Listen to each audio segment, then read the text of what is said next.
L'édito éco comme tous les matins avec Nicolas Bouzou. Bonjour Nicolas.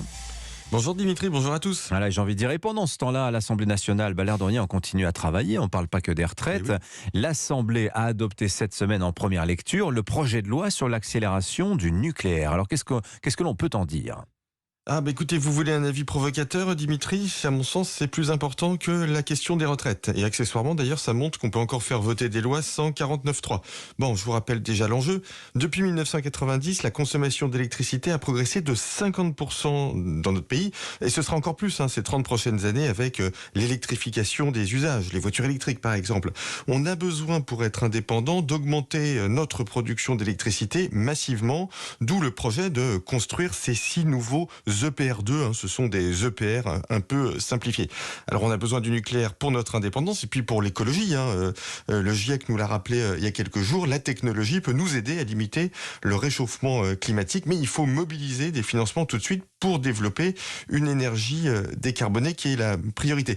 Pour comprendre d'ailleurs les enjeux du nucléaire français, je vous renvoie à l'audition que Nicolas Sarkozy a donnée devant la Commission pour l'indépendance énergétique de la France à l'Assemblée nationale il y a quelques jours. Elle est disponible sur Internet et c'est remarquable de pédagogie. Voilà, c'était la fameuse commission d'enquête sur la perte de souveraineté énergétique de la France. Alors, revenons au texte, le projet de loi sur l'accélération du nucléaire. Qu'est-ce qu'il contient ?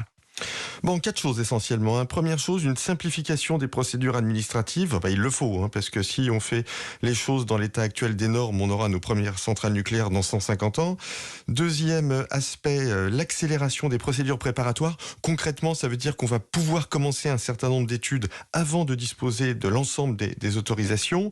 Troisième mesure, on fait sauter ce plafond qui figure dans la loi et qui stipule que 50% de l'énergie produite en France au maximum doit être nucléaire. Donc ça saute fort heureusement. Et puis, quatrième chose, on facilite la prolongation des centrales existantes, notamment en simplifiant les procédures de réexamen des centrales en vue justement de leur prolongation. Bon, c'est le début de la résurrection de la filière nucléaire française. Nicolas, vous pensez ? Oui, alors 6 réacteurs donc annoncés par le président de la République, c'est un minimum pour couvrir nos besoins et pour exporter. Le vrai défi, ça va être de faire face aux pénuries d'emplois dans la filière nucléaire. Donc il faut identifier les besoins en main-d'œuvre, former, recruter. Il y a déjà plus de 3000 entreprises dans le secteur, 200 000 salariés, mais il en faut encore plus. Pas que des ingénieurs, des techniciens aussi. Ce sont des métiers bien payés qui font du sens. Ouais.